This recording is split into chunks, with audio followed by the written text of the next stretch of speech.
This is the Flabbergasted Podcast, where we just can't believe you haven't seen it. Every episode, we discuss a movie that one of us has seen and the other hasn't.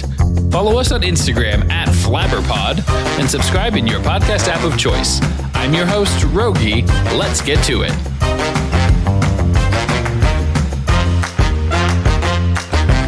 I am here to discuss the 1971 Norman Jewison film, Fiddler on the Roof, which I'm very excited to do. I'm here with my longtime friend, one-time podcast listener, many-time podcast critic, Grace McDillon. Grace, it's good to have you here on the mic. It's good to be here. I appreciate that introduction. It's very accurate. Very accurate. Yes. I did not prep Grace, so that was how I was going to be introducing her. Oh, goodness. So, Grace, Fiddler on the Roof. Should we just get it out of the way now? As I was looking up the IMDb for this movie, I'm seeing a bunch of trending Twitter notification stuff saying, memorializing Norman Jewison, who apparently died like 3 hours ago as we are recording this. Which is unbelievable. And that was not planned. Obviously, we had talked about doing this for months ago. We didn't kill Norman Jewison. Correct. Yeah, no conspiracy to increase our reviews or anything like that. But that's wild. It's meant to be. This can be a little bit of a memorial Kismet. for him. Mm-hmm. A what? Kismet. What's that? It's Kismet. It's like meant to be. It's like a Yiddish term for meant to be, I think. Oh my goodness. So I was using it on purpose. Yeah. Kismet, indeed. So this is a film that I think it kind of epitomizes the idea of flabbergasted, which is it's come up a couple of times where you're like, you haven't seen Fiddler on the Roof? It's true. It's so old, and the movie and the Broadway show are so iconic. And your dad starred in the role of Tevye for so long. And were you in a production of it at one point as a kid? No. Of the many kind of insane shows that I was in under the guise of the theater school, none of them were 15 to 20 minute productions of Fiddler on the Roof. Right. So I am genuinely flabbergasted that you have not yet watched Thank Fiddler you for on the being Roof. flabbergasted. Yeah, you specifically, not just anyone, but you with your history in it and your family's love of it is very surprising. There's a period in the last several years where I've been like, what's wrong with me? Why haven't I watched this movie? Like, should I feel bad about this? A little bit. But I think the timing, couldn't have been better. It's true. It's our sympathies to the estate and loved ones of Norman Jewison, acclaimed director and producer of this film. But I think it's going to be, I not to spoil, I guess, my reaction to this movie, but maybe I don't know if this was just the right time for me to watch it. It was better than if I'd seen it as a kid and kind of like, oh yeah, that movie, and just like blew it off more. But like to see it as an adult and where my mindset currently is, it was really impactful and I really enjoyed it. So it was very impactful. I think, well done, Mr. Jewison. This is, this one's for you. Is there a world where we're pronouncing his name wrong and like have to fully just scrap this entire episode because of that? Because you're like, really? That's how you're... I hope not. We don't mean to be offensive. Let that be known. No, absolutely Disclaimer, not. We do not mean to be offensive. I think we both have immense respect for the film and the themes. Mm-hmm. And nothing but good things to say about it on the whole. So absolutely. So Fiddler on the Roof, 1971. The tag, it's a drama family musical, according to IMDb. The tagline being, in pre-revolutionary Russia, a Jewish peasant with traditional values... contends with marrying off 3 of his daughters with romantic ideals while growing anti-Semitic sentiment threatens his village. It's an excellent summary, very accurate summary. Starring Topol as Tevye, Norma Crane, I assume as Golda. Correct. And Leonard Frey. Is Motel. Is Motel. Okay, gotcha. Mm-hmm. I was like, it's either Motel or Laser Wolf. No, Motel the tailor. Okay. Who, I'm sorry, looks just like Steven Spielberg did in like the 70s when he was directing Jaws. I don't know Steven Spielberg well, but I did think he looks very familiar. I couldn't quite place it. But yeah.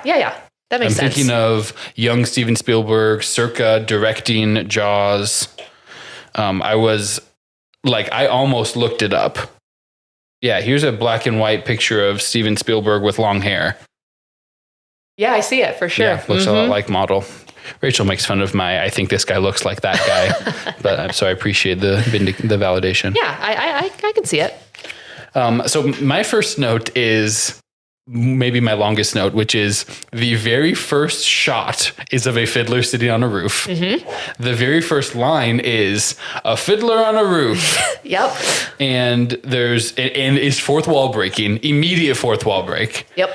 And then it seemed like, and I was right, we just jumped straight into tradition, which yes, I'd never seen it, but there were a couple of songs I had heard the themes to before, but not all the way through. Sure. I was like, so this is just, we're going. And then there's a very long credits scene. It's this is either very modern for its time, or it's my mindset is just weird right now, but I was blown. I was I don't know what's going on right now. Yeah. There's definitely no masking the theme. I don't feel like it's a difficult theme to discern.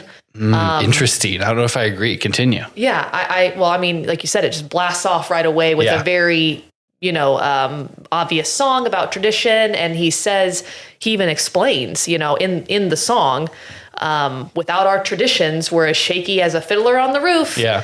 And then that's what the movie's about. Yeah. Traditions breaking and falling apart. So I appreciate that. You're just looking for places where the theme is kind of affirmed. Mm-hmm. I don't feel like you really have to decipher it that much. Is what I'm looking at. Yeah, I think I agreed. I definitely agree that the breaking of or molding of new traditions is absolutely a big theme. I think there are other themes that I noticed as well. Sure, and I kind of went back and forth in my notes about this is what this movie is about. I was like, oh no, I am wrong. This other thing is a larger part of what this movie is about than what I originally thought. So we'll have to get into that. Now, can I intervene just a minute? Please. Is it wise to start off with some historical context as we go through, or is that something that you're hoping to develop as we go into it? I think there's going to be a point. In my notes will reflect that, I think this movie is one thing, and then I find out later that it is not. Gotcha. And so I think as the historicity of the film builds and the importance of that historical context builds, it may be better for us to dive into it more then. But I mean, we can definitely sprinkle it throughout, as relevant. Okay. I think that'll be a major point that we're going to hit at some point as well.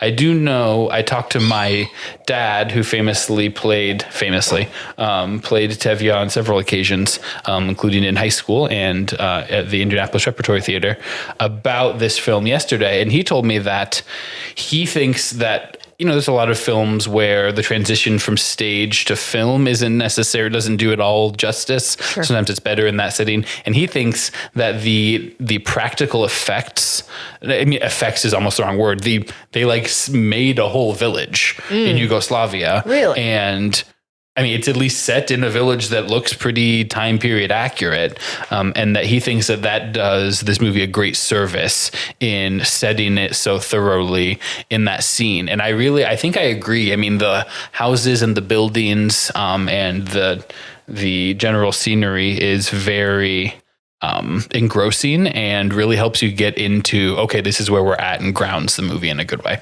Yeah, I totally agree. I don't know a ton about early 1900s Russia, but I feel like looking at the scenery in the movie and such isn't gonna throw you off at all. Yeah, it's accurate, I'm sure. My next note is just Tevye's stage presence, he's chewing scenery. He's so expressive and charismatic, and the light is always on him, and he runs the whole gamut of human emotion at some point. And I just couldn't believe that he wasn't the first choice to play this on Broadway. Man, who are those other guys? Right, exactly. The other guys must have been astounding. I don't know who they were, but I have here in my notes that any scene where Tevye is talking to God is just my favorite. Mm-hmm. Because it's like he's talking to God as a mischievous friend or something like that, a mischievous kind of, but well-off friend, that could help him if he, wanted to. Mm-hmm. But it just, the way he talks to God is I think expresses his personality so well. And he's so raw and obvious, just open, vulnerable with God. And I don't necessarily agree with his theology. I don't know how religious we get here on the pod. Right. I don't agree with much of his theology. I think he kind of has a wrong view of God from the biblical perspective, but you can't deny that he talks to God all the time. He does. All the time about everything. And that's pretty cool. So. It took me, my view of like what his theology is like went back and forth because like sometimes he's quoting the Torah inaccurately. All the time. I mean, like all everyone's like, no, that's not what that says, or like that person didn't do this or this or that, and you're like, what is it? But he wanted a learned man, like someone pious for his daughters. Like there's days where he thinks of himself as that and of the patriarch, and so times where he's like, man, I'm just Tevye, I'm just a guy, I'm just a little guy Tevye. Come on, I could be rich. I guess I could be rich. So it's very interesting to see, and to see how he progresses with that. He never stops kind of turning over, not a new leaf, but like showing a new side of his humanity, I think. Agreed. He's definitely a complex character. Mm-hmm. He's certainly not static in terms of his progression, and he's certainly complex rather than simple. Absolutely. Sure. Yeah. Because it's easy to say like this is a movie about tradition and like having to evolve. And it's like it's also there's a lot that goes. It's not just point A to point B. Like there's a lot of ups and downs that go into that. I think. I think it's broadly. I think it's a movie that really does this. I don't know. Sounds maybe dumb or philosophical, but it really does capture the gambit of human experience. Yeah. I think. Maybe I'm painting in broad brushstrokes, but that's when I finished watching the movie. I was like, man, I have felt all those emotions, and they felt them all so much more intensely because of the situation they were in. But just you can identify with all those characters at some point and the suffering and the joys and all of it. It's just all in that movie. So, and Tevye portrays all of that the most strongly, I think. So you'll have to help me with exactly what order some of like the songs are in, because I just was like, okay, we're starting with tradition and we've got Matchmaker and then L'Chaim is in there. But before that is If I Were a Rich Man, correct, which is obviously kind of, I think, the enduring like popular culture recognized sort of song from it. But it's just like we're not a ton of time between some of these songs. Like we're just cranking out like bangers for the beginning of this movie. Yeah. And all the songs are, I think, phenomenal. I wrote in my notes, I wouldn't take out one of them. Yeah. I think all of them are fantastic, either beautiful or meaningful or catchy or whatever. They're all fantastic songs. Yeah, some I've found to be catchier than others, but there's dancing too, and the dancing I thought was so cool because it was more authentic. Like they didn't. Only a few people I thought were cast as dancers, and it was a lot of like, let's cast actors and just like have them dance like that character would. Right. And that maybe not isn't the most refined. So like I thought I was sitting down for Seven Brides with Seven Brothers, but more overtly culturally Jewish, and that is not what it was. It was not just like clear out for dance scene. Mm-hmm. Which was cool. I agree. I think that Tevye's If I Were a Rich Man dance is the only dance from a Broadway musical that I could probably do. Yeah. It's like my elbow dance. I can shake my elbows and my arms and, go crazy like this. I could probably master that. I could imitate it, but there's something about like the way that he loses himself in it and it captures like him in the barn alone with just the animals, like fully thinking about like what this would be like, that you're like, that is a level of reckless abandon that would be difficult to replicate around any other people, at least. Agreed. Kind of like dance like a no one's watching situation. It really does encapsulate that idea of dance like no one's watching, because he is dancing because no one is watching except God. But also he knows that we're watching sometimes. Right, he's talking to us. Yeah. I do wonder if the background of Topol played into that. I wonder if that's. I assume that's part of Israeli Jewish dancing, so he maybe had that background. I don't know. I feel like I'm going to have to like read a biography or something at this point, just because I'm so intrigued. What kind of going off of that point, I noticed early on that kind of like not everyone is doing a Yiddish accent. Because I mean, it's set in, I guess, Eastern Russia. No, probably Western Russia would be would be my guess. I mean, they talk about Kiev. So, there's a certain, and it's set in turn of the century, maybe in 1890s. So there's a certain accent that you could like force everyone to do, but not everyone. I mean, he's like definitely Israeli. I mean, it's more, that's why I said Yiddish. Like it's kind of like this location meets the culture. So, but like some people just like Golda doesn't really have an accent at all, right? Agreed. And some of the daughters don't have accents. And my question is, you're the history buff here. So John and I were discussing this. Now, are these Jews in Tevye, are they religious Jews or are they ethnic Jews or both?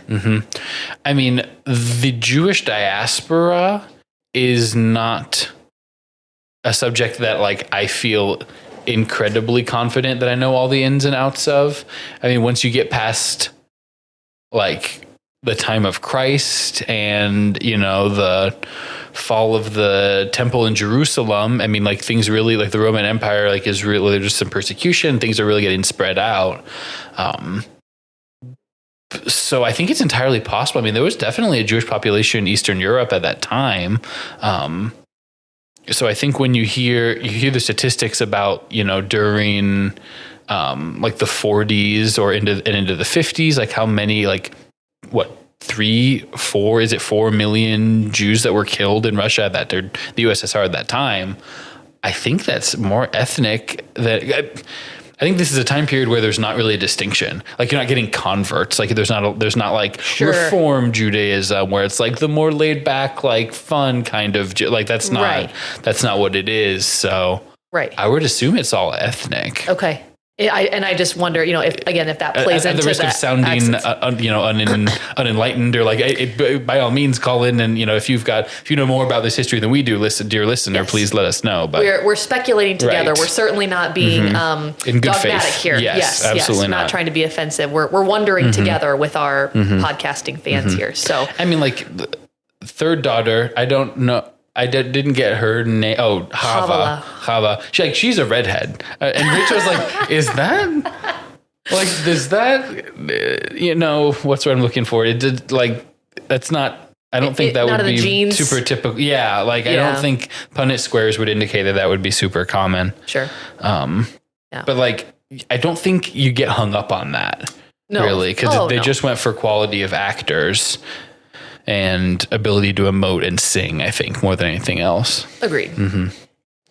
The only other thing that I wasn't 100% sold on, and it could just be a socioeconomic like perspective thing, like from 2024, but at the very beginning is all about like, oh, this family's so poor and there's no dowry and just like, man, all of this isn't rough how they're poor they are. And I'm like, I don't know. They've got a barn, they've got like property and, a big outbuilding with, all these animals and are still able, like on Sabbath, they clean up pretty nicely. It wasn't like a picture of what I think of as abject poverty, at least for that time period. I would agree. And looking at the village as a whole and you're seeing the other villagers, it doesn't seem like there's a lot of wealth anyway. Like it seems like the wealthy people like Laser Wolf or some of the Russians, that type of thing are definitely in the minority. Most of the folks seem to be in Tevye's socioeconomic status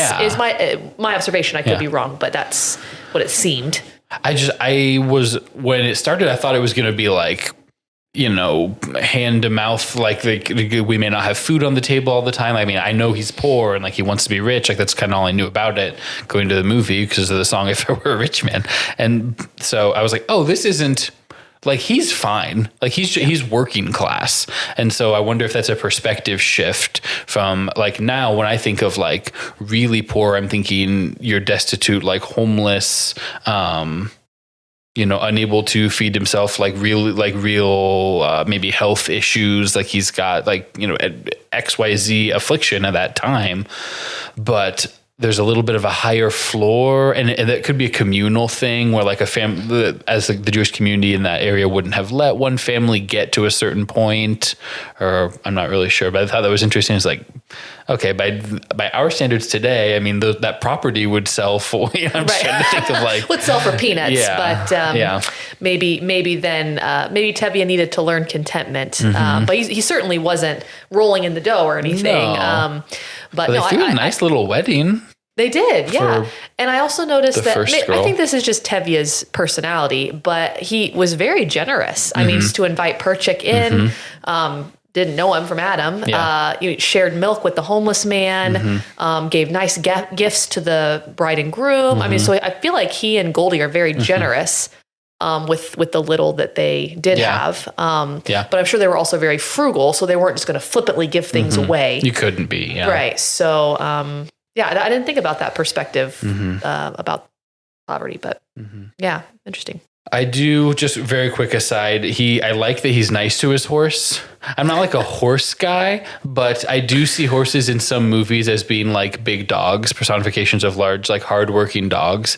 I was just like, man, that horse, like he's working hard. Like, thanks for being nice to him, Tevye. Because like, what's he like? He's just doing his best, Well, let's also note that the horse was lame from the beginning of the movie. The horse did no work in the movie. Tevye is pulling around his cart. There were a couple scenes where he did pull it. Were there? Tevye is always pulling his cart around. He pulls it around. Yeah, there's a couple scenes in the earlier, like one in the fall and one in the summer, where he does pull it, but then Tevye ends up taking back over because it's like, oh, your leg's still. Yeah. So I don't know if it's like something that acts up or like it just needs rest periodically or something like that. But kudos to him for keeping the horse, you know, and not selling it off. It was his friend. Yeah. Mr. Horse. I do appreciate that. So I like that. I like it in movies when people are nice to them. Because I think it shows that, I mean, it's kind of like the triad of psychopathy or whatever. Like, you being able to empathize with an animal is an indication that this is like a decent human being. Right. Well, respect for all creatures. Yes. Agreed.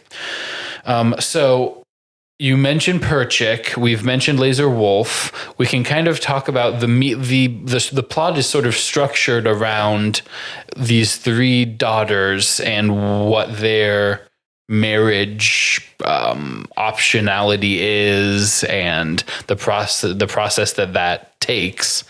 I will admit Perchik, I didn't care that much about the Perchik stuff, and we didn't know the second girl as much. I think it emphasizes Seitel the most, and then that's who Seitel marries. Hodel. Second brunette daughter is what she was in my notes. Hodel.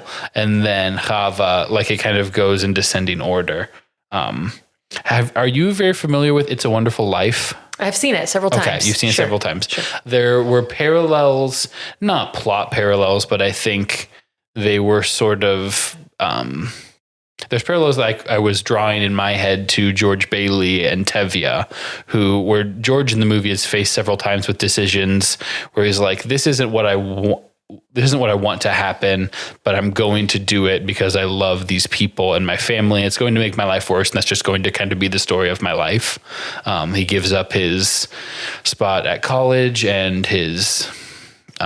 like the money he was going to take to college to his brother, or he takes over his dad's business. There's some different points where he could make different decisions. And I was seeing a lot of that same emotion, that conflict, but knowledge that this is the direction I can't do anything else. I was seeing that same stuff in Tevye. Yeah. I mean, the girls are breaking tradition, but he loves them. He's going to do what's best for them. Yeah. Well, I agree. And I have here, a little background about if I can throw that in now, Absolutely. A little background of my history of Fiddler on the Roof. So I was in a production of Fiddler on the Roof when I was in second grade. Second grade as a community theater, Bluffton Community Theater. Had a wonderful director at the time and a really good, it was a really good program. So I was cast as ensemble. So I was a daughter and... you're one of the littles. Yeah, one of the little daughters. Okay. So mother was teaching me how to mend and tend and fix. And so I learned all the songs and the dances where any of the villagers would and such. So that was my first experience. So as a small child, I didn't get anything that was going on at all. No understanding of what was going on. I did know it was sad. At the end, we were all supposed to be very sad, and I got that. Then when I watched it at the Wagon Wheel when I was like in college, it hit me a little differently then. I could identify with the daughters because I was about their age, and I married John, which was a little bit unorthodox in my subculture. I had to leave my subculture to marry John, so I could identify with that. We should have a whole podcast where we explain John McDillon's life, but he never comes on. We just get Kenny to come on and Pucus Schiller and just like different people from his history. I love it. We just talk about John. Yeah, that would be fantastic. We could do that. Dear listener, there is a story there. Absolutely, yes. Well, I married John, and it was a bit unorthodox, bit strange. I had to leave a subculture that was very important to me to marry him. So I understood that. But now I'm a parent, and so now I'm watching Tevye, and I'm drawing the same parallels that you are with him, in that he is looking at these decisions that his daughters are making, and he's like, these are terrible decisions, right? Like, you're marrying a poor tailor. He has nothing, right? You need to marry the butcher because he's going to provide for you all the days of your life. And then, you're going to marry Perchik. He's going to go get arrested and live in Siberia. You're going to go with him. Literally in jail, like when they get married, right? Right, exactly. And he's like, that's a terrible decision, right? Yeah. Why would your affection trump your logic, in this situation? And then, and now you're going to marry a Russian. Like, you don't even know the guy, right? Like that. And when you say terrible decision, you mean like on one vector, right? Of course. From Tevye's perspective, right? So, but he's such a softie, I think. It's like, he knows it's probably unwise from a socioeconomic standpoint, but he's like, well, they like each other, so that's what they want. So I'm not cool with it. It's not going to be good for any of us, I don't think, but okay, like, go ahead and do it. So as a parent, now I totally identify with Tevye, and I'm like, I agree with him, honestly, on all those things. I'm like, I would want my daughter to marry a man who's going to make her well off. And Laser Wolf was a respectful guy. He seemed nice. He was like at least 40 years older than Seidel. Sure, yeah. But I'm like, he was respectful. In the song they had just sang before that, they were like, oh, I'm pretending to be Yenta. Like, here, you're going to marry this guy who beats his wife every day, but only when he's sober, so you'll be fine. Agreed, but that wasn't Laser Wolf necessarily. Was it not? Was it definitely not Laser Wolf? We don't know for sure. All I'm saying is that like purposely ruins her wedding. Well, he's got a temper. No one's perfect. No one's perfect. I'm just saying. Nobody's nerfect, Laser Wolf. Exactly. Yeah. Exactly. So anyway, I see where Tevye is coming from. I agree with you that, he does not like these decisions that he's making, but he's just kind of giving into them because he wants to love his daughters and wants to please them and make them happy. But I can see the logic in his mind being like, this is all terrible. All these decisions are going to lead you to nothing but poverty and ruin, which is not what I want for you. Yeah. He thinks they are, right? But I mean, Correct. Model ends up, getting the sewing machine and being like, he works hard and like he's even able to justify some of those points to himself. Of course. I see it as when he does those fourth wall breaks with Seidel and Hodel, when they're asking for his blessing and those kinds of things, and then you see them way off in the distance, like they're not that far, right? But when you get into his mind, then they are. There's a resignation from the very beginning where you as the viewer, you absolutely, that there's no scenario where he is like, nope, absolutely not. I'm putting my foot down. Doesn't matter. I'm still not doing it. You're still marrying Laser Wolf. So like there's an inevitability to it because he loves them. Agreed. So he's making, because he could make the other choice. He already gave his word to Laser Wolf.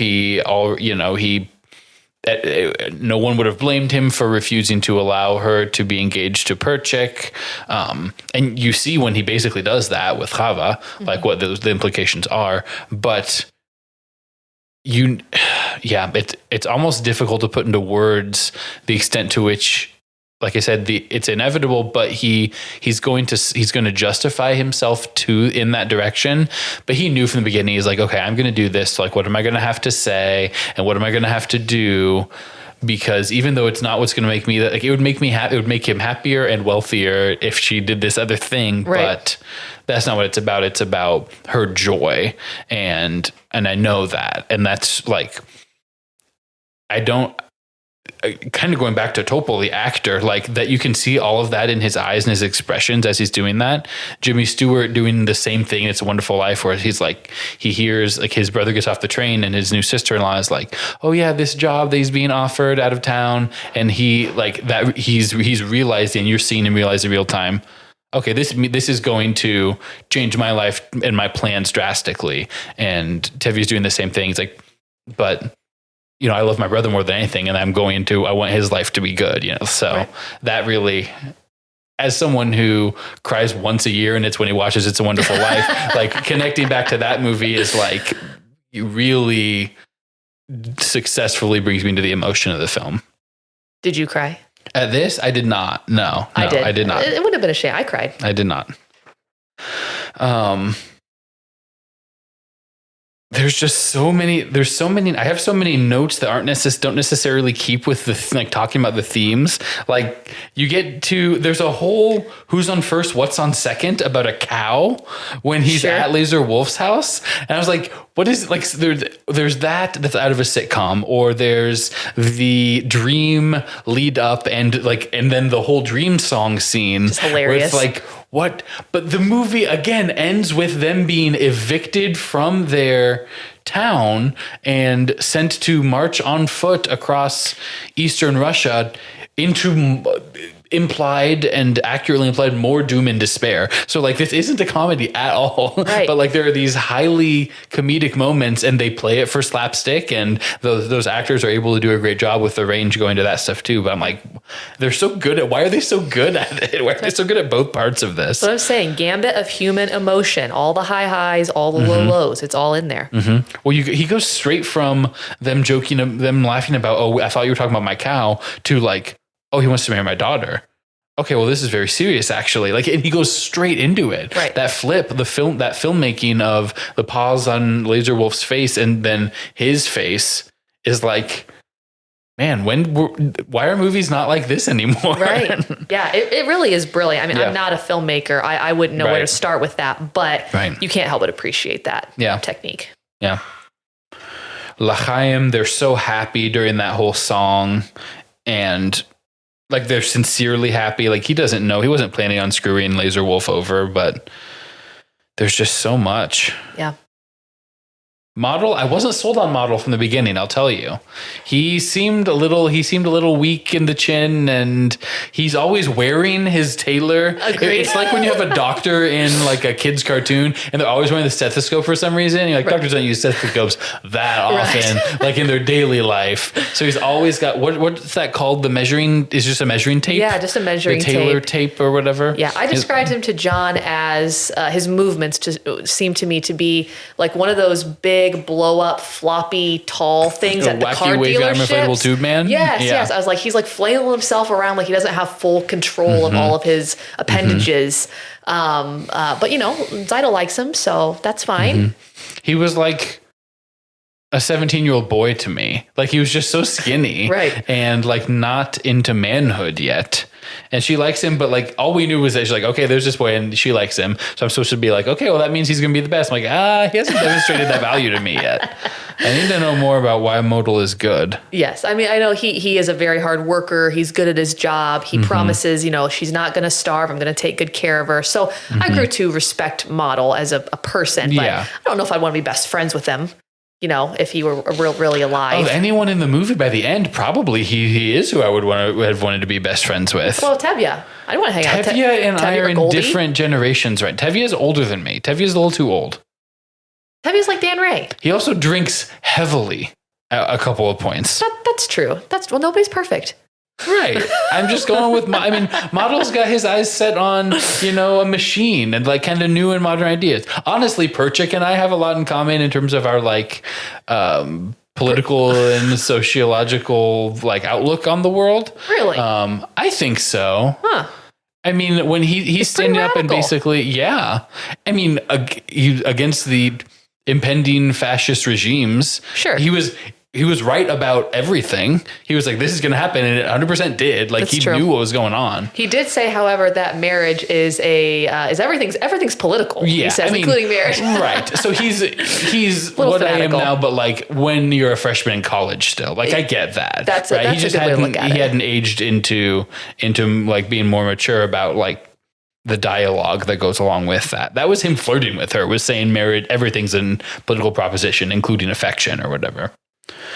So when Model comes and steals the blessing to marriage Seidel, then Rachel goes, oh, he's going to go to Laser, because we're like, Laser Wolf's going to be so mad. He's not going to be okay with this. So we thought Tevye was going to trade Hodel to Laser Wolf instead. And like, actually, no, this one. But she had already done her first dance with Perchik on the riverbed. So we're like, okay, we see where this is going. He's going to offer her his second daughter, but she's already in love with this guy. He's going to offer her third daughter, and she's already in love with random Russian boy she just met. Right. And so we thought that was going to be him versus Laser Wolf this whole time. Right. Mm-hmm. Yeah. So it was a thought. It isn't what happened, but it was a thought. Yeah. Interesting. I like that. No, I don't. Is that Jewish culture? You can't have this one, but you can have this one instead. I mean, Perchik had just told the story of Rachel and Leah. Oh, that's true. That's so true. And so we thought it was foreshadowing. Okay. See, I don't do that with movies. I don't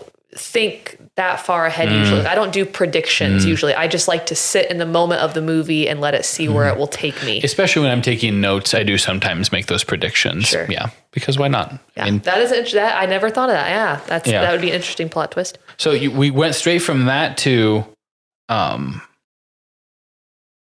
Hava is walking back down the road with the cow, and she's getting mazel tovs about someone being engaged. And then these Gentile boys are just poking her and like assaulting her in a way that was uncomfortable. Being jerks. Yeah. Absolutely.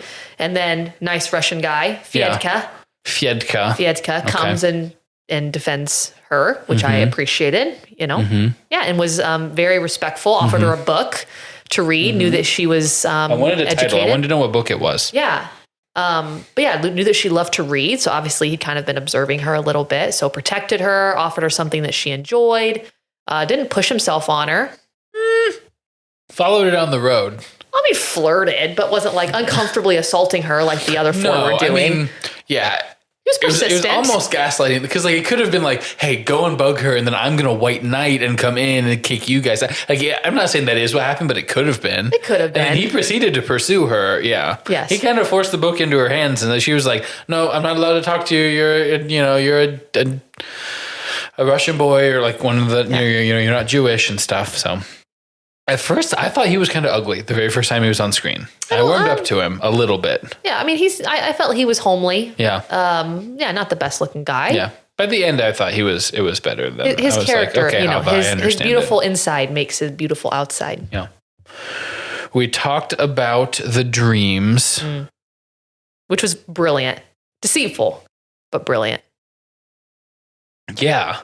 I mean, it almost seemed, I expected to maybe not work because I thought it was going to be too heavy-handed. Like, we're really invoking directly Grandma Seidel, who she's named after, and we're going straight to like, it has to be Model, it can't be Laser. And I was like, she's going to see through. Golda's too sharp for this, but she's not. She's just not. I don't know what else to say. She just isn't quite too sharp for it. Yeah. I was a little confused about the belief there, believing that the spirit of grandmother Zeitel came and gave the dreams, like she was actually present there, or was it really just that strong of a dream that it was like a vision? So we have to listen to it. Like, why couldn't it have just been a nightmare and ignored it?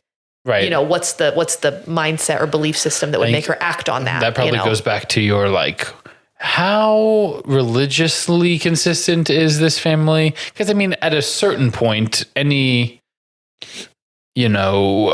non-incredibly native religion or religious architecture that gets brought to a location blends to some extent with more local traditions and belief systems. Because, Central American Catholicism, I mean, there's more Catholic individuals in South America than anywhere else, but there are certain parts of Catholicism that they grabbed onto more than others because they were able to dovetail it with the existing Mayan and Incan and, whatever else, sort of religious beliefs and just life beliefs that were there. So while, there's dreams in the Bible that tell people what to do and what not to do. And even back as far as the Torah, but to be superstitious about it and, it's because it was grandma. Like, I think that sort of spoke to her being a three-dimensional character where she's not just a caricature of like, well, if it doesn't say this in the Torah, like that kind of thing. Right. None of it is like,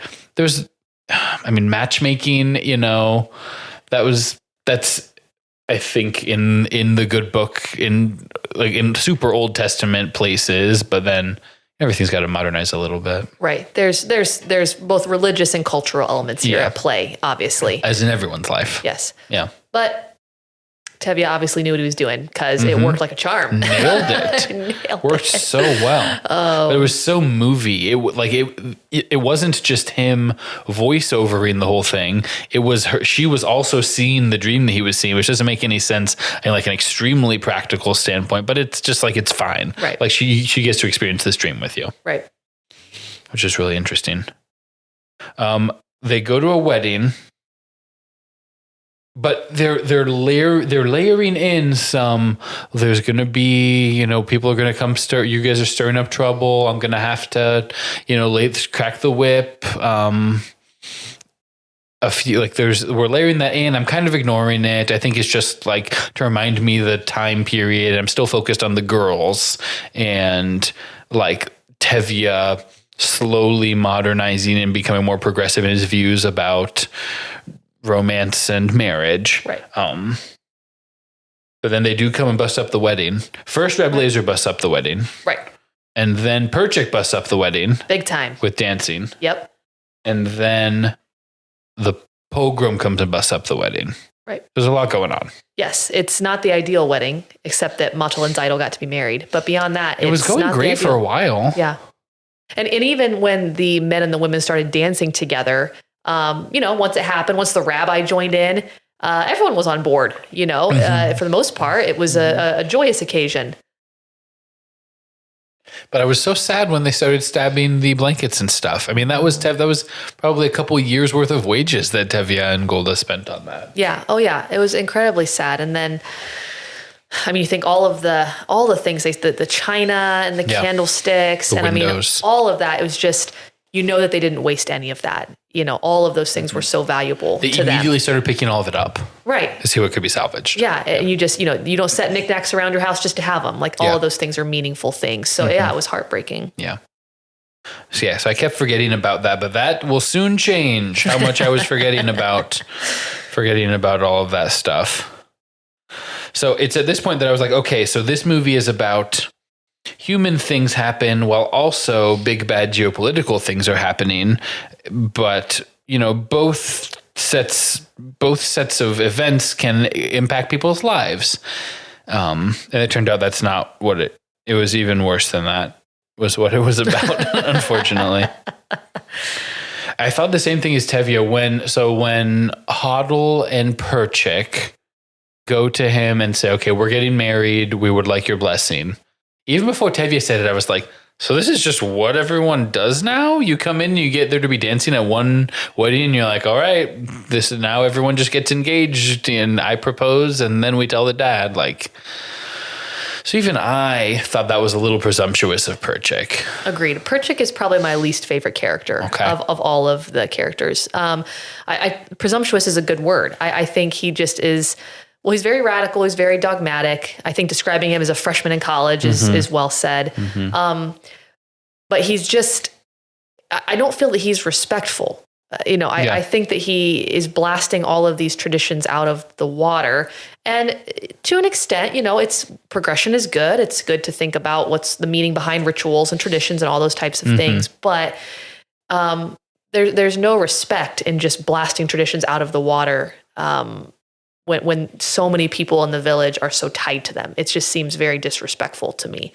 So I didn't enjoy Perchik, and I didn't really see why Hodel was attracted to him. I guess she was kind of radical too, but yeah, I never liked Perchik from the start to the finish. Not my favorite guy. I only warmed up to him because I was like, you are right. People do need to stand up and voice the will of the people against the authoritarian government. Like those things are true. And so if someone's saying them, then I guess I respect that kind of thing. But sure. I'm not saying I didn't understand why Hava liked him. Yeah. Agreed. I don't understand how old anyone is in the movie. You can tell me Tevye was actually like 39 in the first scene and Seidel was 15, 22. Like she was supposed to be 19, right? Correct. I wonder how old the actress was at that point. I'm sure older than that, but she said she's not yet 20. Yeah. So that would imply to me that she's like probably 18 or 19. Yeah. Which would mean, Hoddle's 17 maybe, and Hava's 16. I assume they had them all close together. Yeah, but those actors had to be older than that. Well, okay, Rosalind Harris played Seidel. She was born in 1950, so she was 21. Probably 21 when Fiddler came out, probably 20 when filming. Wow. It's pretty spot on. Yeah. I thought she looked kind of like Barbra Streisand, which is hopefully not something that someone's going to take as me being racist. Just a famous Jewish actress. Hoddle was born in 1946. So she was 4 years older than Seidel. Interesting. Mm-hmm. Okay. Mm-hmm. And then Hava, I'm sure, is next. This is what everyone comes to podcasts for, is to listen to someone in real time, click on links on IMDb. Well, they're not going to do it themselves, so they can listen in leisure. And Hava was born in 1952, so she was 2 years younger than Seidel. Interesting. She's also a redhead. Yes, but I think that my background with having a very conservative, traditional, somewhat legalistic culture, again, makes me strongly dislike Perchik because I see the value. He was your liberator. He's your John. Perchik is John.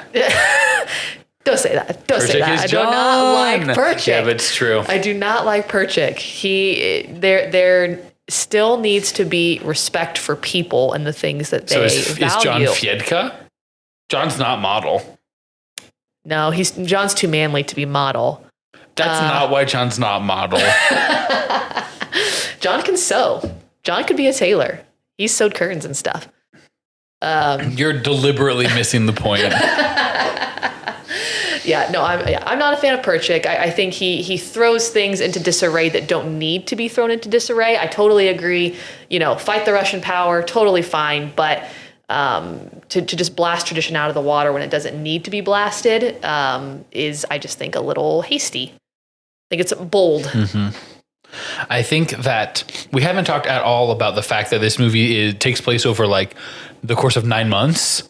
Maybe less, maybe slightly more. Gotta be a little more because they have a baby. There's a baby. So I would give it a year or two, maybe like a year and a half was kind of my estimate. The first chunk seems to be set in late spring or summer. Mm-hmm. And then thanks, Fred. Hoddle gets engaged during the fall. Clearly during the fall, there's pumpkins and fall tones, which for some reason is just excellent. Like the little bit of melancholy that Tevye carries as he walks back home, combined with like the sunset time period and the darker brown green tones. And then when they go into Do You Love Me, I think there was something I couldn't quite pinpoint for why it was so affecting or sad. It was satisfying that was when it was set. Yeah. And I think that, that's all it's like, it means something when it rains in movies,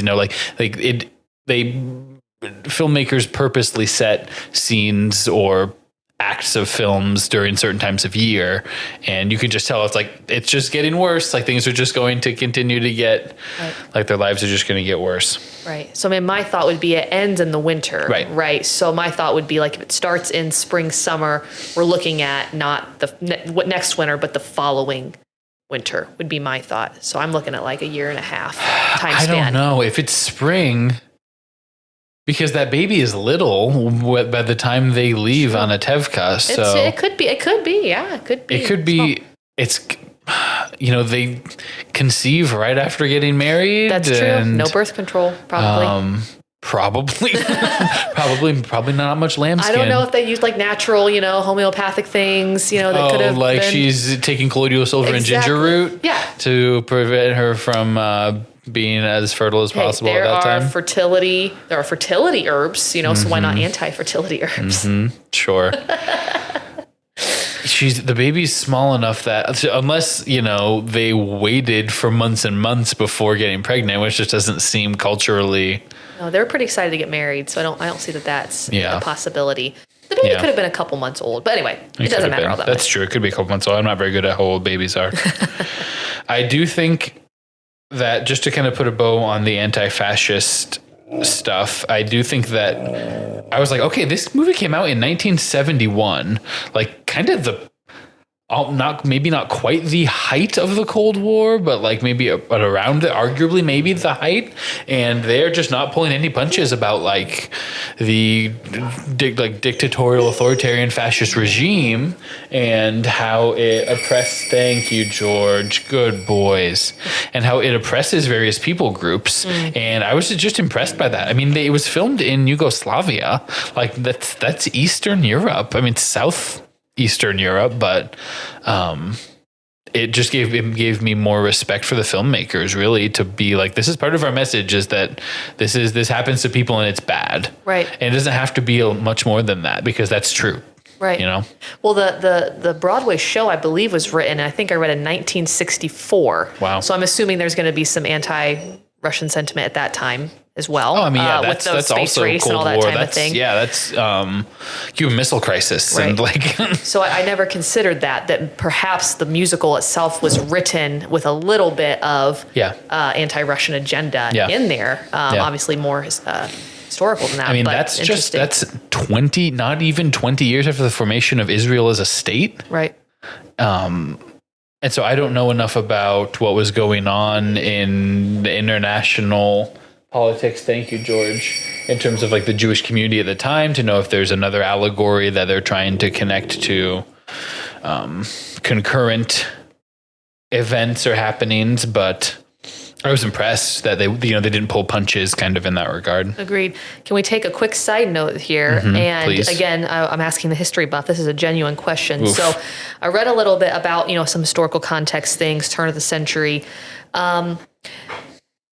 Well, maybe we shouldn't talk about this yet because we haven't actually gotten to the end of the movie. So let's pause. So at this point in the movie, I can see the Hava storyline coming, right? They've introduced Fedka, and it is pretty clear that we went from non-ideal match to not asking parents' permission to I'm marrying a Gentile. Like you knew, you could see where that was going to go. And honestly, it didn't make it. I don't think it made it less impactful for me.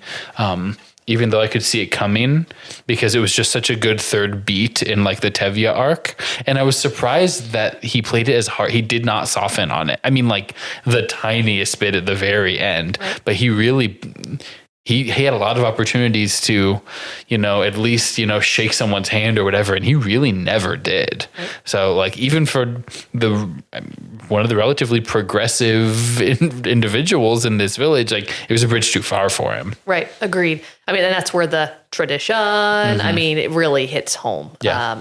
Throughout the movie, he's sacrificing ritual so many times just because of pure love for his daughters. And I know he still loves Hava. Oh, yeah. But, you can see the pain in his face as he turns away and refuses to acknowledge her as a child anymore. I mean, that's got to be devastating.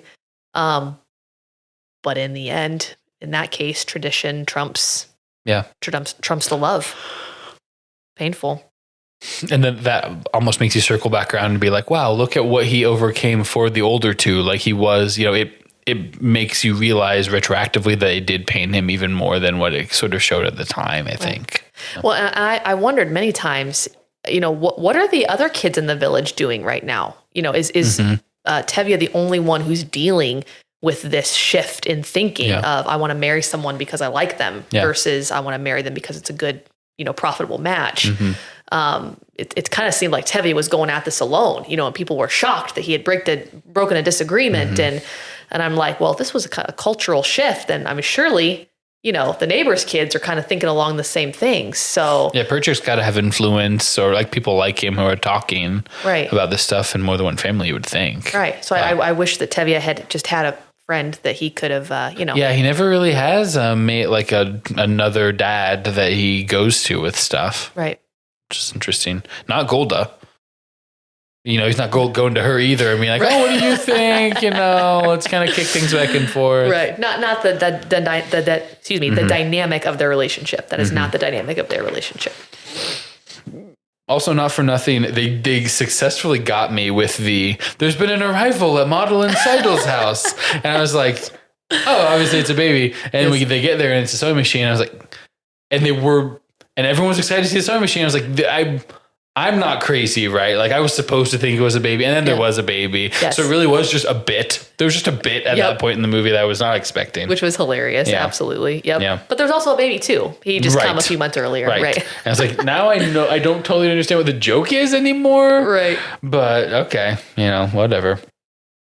The other thing about Hava is that like what did you think was going to happen? Like, I know she's young. She's 17 or 18 or, at the most or whatever at that point. But like, she's surprised that her dad, that they won't talk to her. And like, come on. Yeah. No way. Right. I think her romantic ideals just got the better of her. Yeah. She's seeing her sisters kind of pushing the edge. Not thinking with her brain. She's thinking with her bits. That's right. Yeah. That's exactly what I meant. Well said. Yeah. But I think she gets carried away. And listen, I'll say what you're thinking. Appreciate that. I'll take the extra mile. Appreciate that. It's always good to go one step too far. Yeah. My podcast. Tell me if I'm going a step too far. So then it's after that. I mean, we skipped over. We kind of talked a little bit about Hodel going to Siberia, like a tiny bit. And that was sort of the last song. I mean, the songs really taper out. Right. There's Do You Love Me? And then My Daughter is Going to a concentration camp in Siberia. Yeah. Then there's Havala. Where he's singing about how Hava's breaking his heart. Okay, gotcha. I remember that now. And then there's Anna-Tevka at the end. Mm-hmm. But can we pause and talk about Do You Love Me? Because that's my favorite song. Okay. Hands down. Yes. What did you think of that song? I have heard that song before. I think performed by like a junior in high school at a talent show. I didn't know that. I didn't know this. Well, I didn't know this was the context of it. He was actually, I think it was Sam Vaught. So if so, he was good. He was really talented. But I didn't realize that it was from this movie. Yeah. And so I was like, oh, this song's happening right now. Okay. Yeah. They were good. I mean, they're as vocalists, they weren't like absolutely blowing me away like a Les Mis sort of thing. But it's good and it's nice. And but it's weird that it doesn't end with like, yes, I love you. Like, it's crazy. Like the shades of gray that this movie plays in that respect. Like, as maybe it's just from a more modern sensibility, but you're expecting, things in modern movies usually pretty much kind of wrap up in a little bow, like by the end, even after there's been conflict. But no, not what's happening here. No. She's like, I guess technically I do. Right. And he's like, okay, cool. That's as good as I could hope for. I just, John and I love this song. Sometimes we sing it to each other, but we say how many years? 11 years instead of 25. Folks, subscribe to the Patreon for $100 a month. We'll get John McDillon to sing "Do You Love Me" on mic. He would do it. But I just love it because it's kind of sweet, and I think that they're giving a more accurate definition of true love, like it's commitment, it's choice. And I'm not saying it's devoid of affection. I think affection is certainly part of it and important of it. There needs to be some emotion and heart behind it too. You don't want a dry, angry love, I'm going to, just going to pull up my bootstraps and love you, I guess. You don't want that, but... well, kind of what Golda's been doing for 25 years. Yeah, for 25 years, I've washed your clothes and cooked your meals and cleaned your house and given you children and milked your cow, Yeah. But I just think that they're just kind of defining it as, we've chosen to stick together through thick and thin. And, do I like you? Well, yeah, I guess I do kind of like you. Yeah, I kind of like you too. That's nice to know. And then they, kind of smile and they sit on their bed and it's cute. Yeah. So I love that song. Yeah, I think my takeaway is less like this is how we're defining it and more like if your definition of love doesn't include doing the acts of service for an extended period of time, then it wasn't love. Like it was like a crush type of thing. Right. Which I think that's, the three daughters, maybe not Zeitel so much, but the most of the daughters I feel like are switching it around. They're like, I like this guy. Mm-hmm. I'm sacrificing the logic. The tradition, yeah. Right. And I'm going to go off of the fact that I like this guy, and the commitment I'm sure followed, Model and Zeitel seemed very strong, and Hodel, went to Siberia for goodness sakes and dedicated her life. So there was certainly commitment there, but it was just a different order. Mm-hmm. I wonder do you think that that's in any way a reaction to their upbringing? Like it's the pendulum swinging the other way because it was so, I mean, the very first song is them being like, oh geez, I'm going to get match made. Like that's probably going to be awful. Right. And so if you grow up with that sort of Damocles hanging over you, then, the first guy that is nice to you, I mean, maybe not very first or, whatever, but the first semi-realistic other option you have, you're like, I'm going to go for this one. Right. Because you didn't walk me through why this is maybe they did, but still, I mean, to expect 18-year-old girls to be like, well, I did the math, and if, Reb Laser is this old, so when he dies, and the inheritance will be like, to be that cold and calculating, I think is unrealistic, and so. Agreed. I think that the pendulum always swings. It always swings. But Tevye doesn't really, I don't know, he doesn't ever plead his case very well when the girls, he always goes, well, but the tradition. and tradition is not, he never quotes like an actual verse from the Bible. And every time you ask the rabbi, he's like, well, I mean, like, technically it's all kind of fine. Like even by the time that she wants to marry a Russian kid, he doesn't say that's a bridge too far. The Bible says that, or the Torah says this and this and that. Like, no, he's just kind of like, well, it's not how it's done. And, I think the movie does a good job of not portraying him as perfect. I mean, he's very human. And that's one of his failures is not like elucidating exactly why, he wants them to hear the traditions he does want to, other than, any parent knows better than me that because I told you to or because I said so isn't actually an effective method of convincing someone of something, Right. Well, especially as they get older and start having ideas for themselves. Yeah. I guess it really works with Louis and Juliet still. It does. Yeah. It's because I'm in charge. So you do it. Right. But but you're right. As you get older, you can't do that anymore. And I just think that what he said at the very beginning of the movie, which is without our traditions, we're as shaky as a fiddler on the roof, referred to that earlier. And I think that's what he's trying to do in the whole movie is he's just trying to keep his balance, right? He's just trying to keep things the way that they are because, well, the way that things are is comfortable, right? I'm familiar in what I know. So when you start pushing all these envelopes out, right, it's shaking me up, right? I don't know how I feel about this. It doesn't feel right. I don't like it. So, tradition, right? And he doesn't really explain what the problem is. There's not really a problem with it, but. Yeah, that's where it gets to like, because Perchik, of anyone, is like, well, actually, like, there's genocide happening among our people, like, in neighboring countries and also other parts of this one. So, like, things are changing whether you like it or not. Like all those kinds of points, like, those are better points than anything Tevye comes back with because he doesn't give them any real religious doctrine. I mean, in the tradition song, he's like, we do this. Do you want to know why? I don't know. Like, He's said it's like the tradition is a straw man and he knows it really deep down. Right. But it's just the justification he's using to, like you said, keep things comfortable and consistent. The way that he wants things to be the same way that they are now, 100 years from now. That would be his ideal, I think. And there's nothing like a guy in his 50s who knows that. What I'm going to tell you something that doesn't make sense. I just want you to go along with it, just because I don't want to bother with fighting about why I don't want it to change. I just don't want it to change. Dang it! But push comes to shove. I know it's stupid. Okay, I know it's stupid. Like right. that kind of thing. Although I did greatly appreciate whenever Perchik and Hava were saying, like, we're not asking your permission. Like, we're going to get married. So it would just be great if you could just be okay with it. Yeah.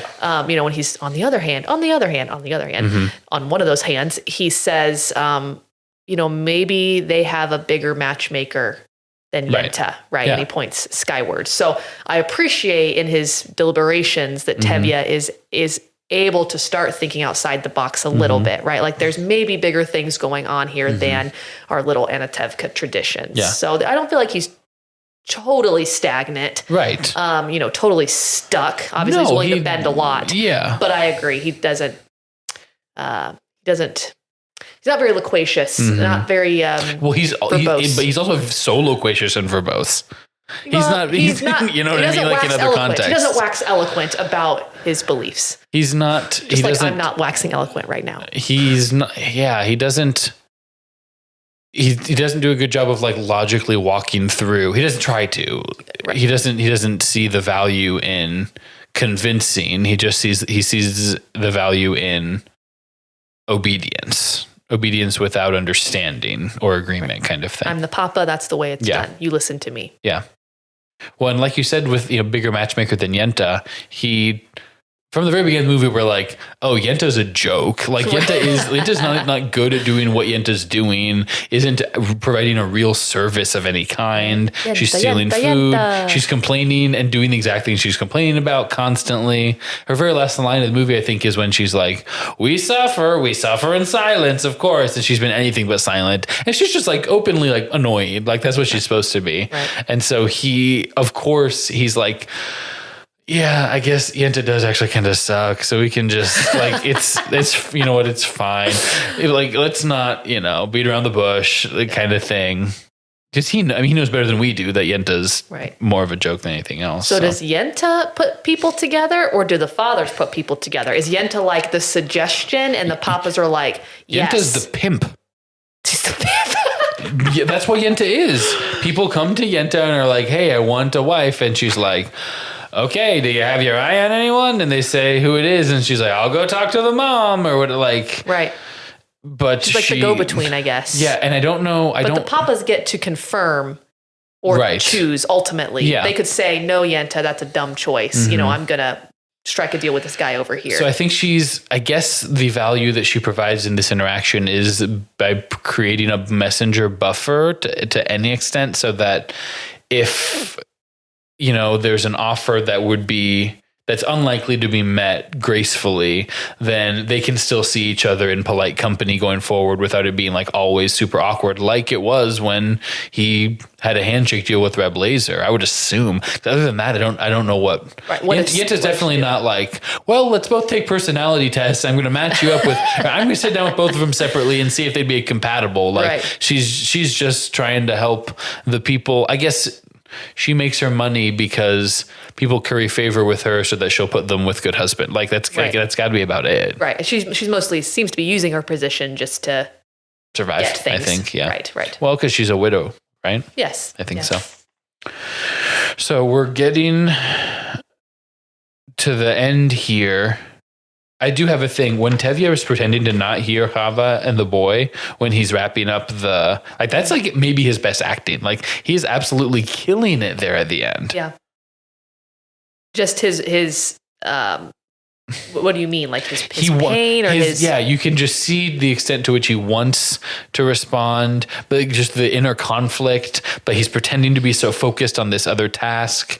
And there's, it's always so impressive when someone can emote without talking, I think. Yes, it's one thing to be like witty, but then for you to see it in someone's eyes and the lines on their face and body language, like you said, I think is really... After the hamminess that we've seen from him, we've seen him go from one extreme to another to such a great extent. So I'm always impressed by Goldie in that scene too, because you can see how desperately she wants to go and hug her daughter, who she's probably never going to see again. Yeah. But in that moment, for some reason, she chooses to submit. to Tevye, which she hasn't often done in the movie. She just kind of does whatever she wants. You came home again tonight. Will you bless you, grace us with your presence, Tevye? Right. Or come on, we're going to be late for supper. Yeah. I want to see Muttl's new sewing machine now. Yeah. Okay, you're done? Great. Like, let's go do what I want to do, whatever. But in this moment, she respects Tevye's firm, like, she is not our daughter. We are not communicating with her. And you can just see how badly she wants to go, but she submits in that moment. She can see how hard of a line it is for him, and is like, there's no going back if I, double cross him now. If I cross him, I guess, not double cross him. So my note here is, so I was wrong about it being a human things are happening while big geopolitical things are happening movie. That's what it was about. And my final thought was that the movie is a you should love people even though fascism is evil movie. Like, the evil thing is happening, but that doesn't mean that the love can't also happen beneath it, which isn't that different. But man, it's wrong for the government to kick you out of your house just because of your ethnicity, I think ends up being my runaway takeaway more than even the matchmaker stuff by the end. Right. Well, and I guess that then leads to what I was going to talk about earlier, or ask about earlier, is as I was reading the historical context, I just could not completely grasp what is the rationale behind evicting these Jews from their home. I mean, I thought perhaps it could be something with, they're not falling in line with Russian Orthodoxy, which is, I'm assuming, the state-sanctioned religion at the time. So, that's not going to fly. Or perhaps they're a scapegoat, and by allowing violence towards them, I can score some political points. What is the advantage to kicking them out? I couldn't wrap my head around that. So I think it's, as I'm Googling history of the Jews in Russia, I'm on the Wikipedia page just titled that. Sure. Speaking in very broad generalities, I think that the last thing you said about scoring political points is probably the most relevant. It's not coincidence that anti-Semitism is a thing that certain types of government fall back on when other stuff isn't going that well, is you blame the Jews who aren't endemic to this land. I mean, that's part of it, is that this isn't their, homeland. They don't have as much of a right to this homeland as we do. They're coming in, they're usurping. There's definitely historical, I can't think of the right word at this moment. I don't know why. There's historical literature suggesting that, as far back as, the 1200s in Spain or something, some cultures, like Islamic culture, for instance, I think, and I could be getting some of this wrong, but so you're familiar with the fact that for a while Spain was taken over by Muslim invaders from Northern Africa. And so during that time, that was actually the most tolerant time period for Muslims and Jews and Christians to live together in Spain. And the Jewish community did well. That's where they gained their reputation for working with money, right? Because they had strict rules about how much interest could be charged and couldn't be charged, and were just able to keep the books and be trustworthy. And there were other, more limiting factors among some of the other religious groups I'm less familiar with about being allowed to charge interest at all, and that makes loaning money not a logical thing to do. So, and that's 700 years before this. So over the course of time, when, that goes from reputation to stereotype, and then it's, they're coming and taking our money, or they're taking of jobs or whatever. It's an easy scapegoat to fall back on, there's not a very good harvest this year. There's unrest among the people. Let's, conscript more people, give some more people jobs so that they can all go and kick out, these others, right? It's not, sometimes it's that it's actively their Jewishness, and other times it's the otherness, I would think. Sure. And once again, this is all caveated in, I'm sort of speaking broadly and off the cuff by things that I understand to be true about about European history broadly.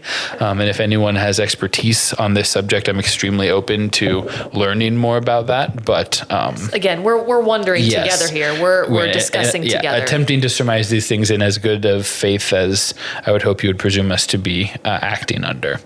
So this... a large-scale wave of anti-Jewish pogroms swept Ukraine in 1881 after Jews were scapegoated for the assassination of Alexander II. There were pogroms in 166 Ukrainian towns, thousands of homes destroyed, many families reduced to extreme poverty. A conference was convened. Alexander III was a staunch reactionary and an anti-Semite who strictly adhered to the old doctrine of orthodoxy, autocracy, and nationality. Oh yeah, and they even once call him. They called the Jews Christ killers. Correct. Right? Yeah, in the movie. Even in the movie, you would love that Christ killer. Mm-hmm. Right. So I think, there's some prejudice about that, but I think it's a snake eating its tail thing. It's okay. Let's find a reason to be prejudiced against these people because we also don't like some of them personally for other reasons. Blah blah blah. Right. They say that part of Hitler's tirade against the Jewish people is because of the art teacher that critiqued his art when he was in school. So you get a megalomaniac who takes a slight the wrong way, and now millions of people are being killed. So it's not always logical, right? You're like, what's the reasoning here? It's like, rationale doesn't always, if you're committed to being racist, we can't always presume that there's a logic behind it. Right. Do we think that most of the Russians that were living in Anatevka were stationed there by the Tsar or the Tsar's people, or are just Russians living in Anatevka? I think there's just Russians because, in the introduction, the pre-credits, he's saying, "Here's all the Jews." Oh yeah, well, there's other people too, and that kind of expands into a larger circle. But they don't matter for the purposes of this story. Right. So I think this was almost more the Jewish neighborhood of Anatevka, and we're not supposed to think of that as being the entirety of Anatevka. Right. Would be my assumption, like a Little Italy kind of thing. Not that it's a big enough city to really have that discrete of neighborhoods, but I think they were probably normal people. They seem to mostly kind of get, some farmers, be able to at least, work. Economically allow one another to be prosperous, and they dance together in the bar there at that point. There's hesitancy going into that, but this is kind of the time period where you're like, you can't blame Jewish leaders for being skeptical or being hesitant to enter into even what seems like a genial arrangement because they've been burned so many times and kicked out of places and the victims of ethnic cleansing and stereotyping and all that kind of stuff. So, yes, it's paranoia, which doesn't help, but it's logical, I think. Right. Yeah. Because you had the regional policeman who came in and was like, "No, you're going to do this," and he's like, "I don't really want." They've actually been really chill. Mm-hmm. Like, "No, you're going to do it," and so I take it as okay. This is an edict from on high. Right. Cynically, there's similar things you can point to here in the United States. I think for me, it would be like a modern similarity is similar in very broad terms, not at scale, but sometimes like during the Trump presidency, there'd be something going on, taxes or whatever, inflation would go up. And then, all of a sudden there's a lot of discourse about the trans community and how bad it is to have, trans inclusive bathrooms. And you're like, these aren't connected. Like you're just beating up on a marginalized people group to try to win points with your really fervent base. That's like, yeah, I do hate them. And it's like, what? Why? No, there's no connection to be made there. Right, so you still see that kind of stuff, and it's gross. Well, there's nothing new under the sun. Human nature never changes. Mm-hmm. That's just the way it is. So I think, circling back, I think that's why we were able to connect so well to it. Is there is literally nothing new under the sun. There's so much humanity in it, and even there's the literals, which are true and are bad and worth remembering, and then also the broad takeaways, which are like this could repeat itself in this form or that form or that form, or I'm seeing parallels now, and all that kind of stuff. So it does a good job of being universal, I think. Right, I agree. Well, I'm glad that you finally got to watch it. Long time coming. Yeah. It's a 3-hour movie. I had to watch it in 2 parts. I watched it an hour and a half each night. Through. I guess we paused it to like go heat up dinner or whatever, but it was a 3-hour movie, and I was like, oh, it's over? We're not gonna get any wrap up with we're not gonna see Hoddle again or any Hava. It was like almost slice of life in that way, where it tried to be realistic. Like, no, this is what would happen, and then it would just end, and they would go and try to eke out some sort of life in some other industry or location or whatever. Right. I mean, all of them going to such different places. New York, Siberia, Chicago. Oh, we'll be neighbors. Chicago, New York. Yeah. Where did Fedka and Hava said they were going? Kiev, maybe? No, it was a different city. It might have just been a different city. Krakow. So going to such different places, and my mind is always drawn back to Hoddle and Perchik. I'm like, I don't know how they could possibly ever see them again. Like Perchik would probably have been executed, and I mean, just how are they ever going to be reunited? There's no social media. There's no Facebook. It's just the end. Yeah. So that train parting at this train station, I just felt Tevye's pain. Well, when Tevye's like, oh, so he was convicted, and she's like, yeah, he's convicted, but he didn't do anything wrong. And he's like, well, if he didn't do anything wrong, he wouldn't be convicted. We're like, that's real easy for you to say, traditionalist guy. Like, that is not true. It wasn't true then, and it's not true now still. Exactly. But that's something you say when you're desperate to keep the daughter that you love close by you. So, I guess so. But then bad news, that's going to drive very similar daughters away from you aggressively when you're like, never talk to him, never think of him again. I'm the dad. This is the final word on it. Yeah. You just lost her. Sorry. Right. You should have seen that coming. She should have seen it coming too, and you both should have. Right. We have to talk about the fiddler himself. Shows up several times. Yep. Shows up in the very beginning.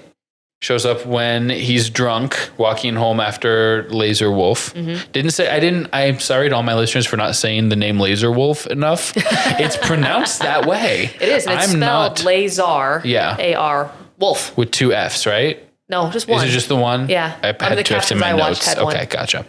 His name is Laser Wolf. His eyes are insane, and he has a pretty good beard. Yeah. He has a solid beard. He gives them 5 chickens, and then is like, okay, that means I get to yell at you. Like, I did the right thing, gave you the chickens, and now I'm going to be so mad. Yes. So after that, the fiddler comes, and then he's at the very end, right, following them on the road. And when he's following them on the road, and he's prancing a little bit with his violin, Rachel, I quoted her here. Rachel said, he's like Waluigi. Like with his long legs, like bending up and taking big steps. He's going. I see it. Yeah, the weird legs, like kind of like jutted out, like triangles, kind of. And is he wearing like a maroon outfit of some kind or something? Clownish outfit. Yeah, like a hat with like a little tassel on it and such. So I'm not quite sure where that comes from, but Tevye invites him to come along for the ride. So is he real? Or is he a figment of Tevye's imagination? Is he allegory? He's allegory for the instability of Tevye's life? I always took him to be allegorical, because why would there be a fiddler playing on a roof? I don't think he's real. Yeah, I think he's just what Tevye connects with. Yeah. That's my takeaway. I agree. Yeah. Fiddler on the Roof. I watched it for free on Freevee. Freebie. Is that where you watched it? Yep. Oh, okay, great. Yep. Yeah, there were ads, but it wasn't crazy. No, they weren't bad. Although it did throw me off every time, because it's such a, the movie really pulls you in and whatnot. And then it's like, try this new Dove soap, and you're like, whoa, it just. I noticed that. I was like, they're cutting this pretty well. Like it was when there were fade to blacks is when they would bring in a commercial break or something. It wasn't just like in the middle of some song or argument or something like that. Right. So it's felt like you're thinking about all these deep themes, and you're, crying tonally, and all that. Just the fact that there's a break will take you out for sure. Right. But, no, it was good. Well, I'm glad that you finally got to watch it. I'm glad you liked it. I knew that you would. That's also why I was shocked, flabbergasted, in fact, that you had not seen it. Because I was like, this is a Rogge movie. Like, this is not the Meg. This is actually a movie that I know, like, Rogge and I would connect with. Kingsman : Secret Service : Eggsy. Right. This is not, Rampage. Right. Yeah. This is a Rogge movie. So I'm It was. It very much was. Mm-hmm. And it was more... I don't know. I thought it was going to be schmaltzier maybe than it was. Like I said, the last time I watched a musical for the first time with you was me kind of listening to Seven Brides for Seven Brothers from the next room while John and I played 2-person Hogwarts Battle. Sure. Battle for Hogwarts or whatever it's called. Othello. I would assume Othello. I think we were playing one of the boxes, and it was too difficult, and we kept losing because there were only 2 of us. And so I was like, this is just a dancing vehicle, which is its own thing. And that's just different. It's cool. But I kind of assumed that's what Fiddler was also going to be. I thought he was going to fiddle on a roof at one point. Mm-hmm. I mean, before I saw the movie, I was just like, oh, I guess he's going to fiddle on a roof. And then maybe they're going to explain why that's a thing that this Jewish population does. But it ended up being so much more of an epic drama than that. Yeah. Like more on the scale of Ben-Hur than what I was anticipating. So yeah, I agree. Thank you for coming on. Listeners, if you have thoughts about the history of the oppression of the Jewish people, or the name Laser Wolf, or the relative merits of matchmaking services in the year of our Lord 2024. Or if you want to give a shout out for the future John's Life podcast. Please. Right now we're accepting title possibilities. I don't have anything great off the top of my head, like McDillions of Stories. Oh, nice. Or McD and Me. I like both of those. Yeah. Those are just off the top of my head. We can do better than that. Please hit us up on Instagram. Give us a follow, like, and subscribe on your podcast platform of choice. Follow us on YouTube. There is definitely a phone hotline that you can call in. The number that has a phone number that I do not know, but Jeremy will be kind enough to put it in the show notes. If you swipe somewhere on your podcasting app, you'll be able to give us a call or text. Love to hear from you on what you think about Fiddler's vis-a-vis roofs, and how excited you were to have Gracemaker podcast debut. Thank you very much. It was really fun. More fun than you thought it would be. I knew it would be fun. I knew that being on a Muggle's Perspective would have been fun. I was in Taiwan for most of that, but I'm a Harry Potter, great love. Mm-hmm. I knew it would have been fun, but time gets away from you. So I'm glad we could finally make it happen. What's the next movie you're going to come on for? No, I can pick a movie that you haven't watched. Yeah, you gotta be careful though, because Django Unchained, man, that's still hard on my mind. I wouldn't pick Django Unchained for you. That's good. No, you have to go on with John next. Well, I can't. And see my ducks. I've been trying to get. Yeah, I legitimately. That's like something I want. I just don't know if John will consent to doing it. Didn't he come on Muggle's Perspective once? No, I don't think so. No, I thought you got him on Muggle's Perspective once. Not a whole episode. Okay, I'll talk to him because I think he would enjoy it. We should definitely do Mighty Ducks. Yeah. Pretty much the same thing, same kind of film as Fiddler on the Roof, right? Very comparable. Yeah. A lot of parallels to be drawn. Similar themes. Between the acting of Emilio Estevez and Topol. Yeah.